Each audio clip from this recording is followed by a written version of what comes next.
حضرت ادریس علیہ السلام کے تقریباً 10ویں سے بھی زیادہ دور جا کے آدم علیہ السلام باپ بنتے، اور حضرت ادریس علیہ السلام جو ہیں یہ بھی اللہ کے نبی، اور قرآن نے ان میں زیادہ تفصیل تو بیان نہیں فرمائی، لیکن ذکر کیا ہے کہ وَاذْكُرْ فِي الْكِتَابِ إِدْرِيسَ إِنَّهُ كَانَ صِدِّيقًا نَبِيًّا وَرَفَعْنَاهُ مَكَانًا عَلِيًّا۔ اللہ نے فرمایا کہ یاد کریں میرے مدنی محمد مصطفیٰ حضرت ادریس کے بارے میں کہ وہ بھی اللہ تبارک و تعالیٰ کے پسندیدہ سچ بولنے والا صدق والا نبی تھا، اور ہم نے اس کا مقام بلند کیا۔ وَرَفَعْنَاهُ مَكَانًا عَلِيًّا، اس کے بارے میں مفسرین نے لکھا ہے کہ اللہ نے ان کو بھی آسمانوں پہ اٹھایا، اور چوتھے آسمان میں ان کا مقام تھا۔ اس لیے لیلۃ المعراج جب میرے مدنی پاک گئے، انہ لقی بادریس فی السماء الرابعہ، چوتھے آسمان پہ ملاقات۔ اور ایک ان کا بھی بڑا عجیب واقعہ آتا ہے کہ ان کی جب موت کا زمانہ قریب آیا تو فرشتوں کے ساتھ بات چیت تو اب بے آگی ہوتی ہے۔ ایک فرشتے سے کہا انہوں نے کہ مہربانی کرو ذرا ملک الموت سے کہو یار میری موت کو تھوڑا بہت پیچھے نہیں کر سکتا۔ انہوں نے کہا جی یہ تو مجھے پتہ نہیں ہے کہ ملک الموت کے اختیار میں ہے کہ نہیں ہے، اللہ پاک نے ان کو پاور دیے ہیں پیچھے کرنے کے آگے کرنے کے، یہ پتہ نہیں ہے، لیکن بات میں کر سکتا ہوں۔ اور اسی اثنا میں اللہ پاک معاف فرمائے ان قبائل میں جو لوگ تھے قابیل کے قبیلے والے یا اور جو اشرار الخلق تھے، ان میں ابلیس نے ایک نئی چال چلی۔ ایک تو ان کو عورتوں سے گمراہ کیا گانے سے، دوسرا گمراہ کیا عورتوں کی عریانی سے کہ تبرج الجاہلیہ،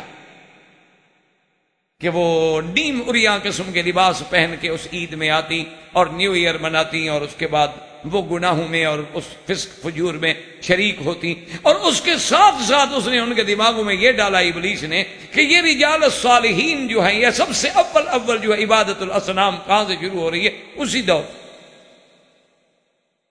دور سے اس نے دماغوں میں ڈال دیا کہ بھئی دیکھو یہ اللہ والے ہیں، اولیاء اللہ ہیں، عباد اللہ ہیں، اللہ کے مقربین ہیں، اور یہ لوگ جب مر جائیں گے تم تو ختم ہو گئے۔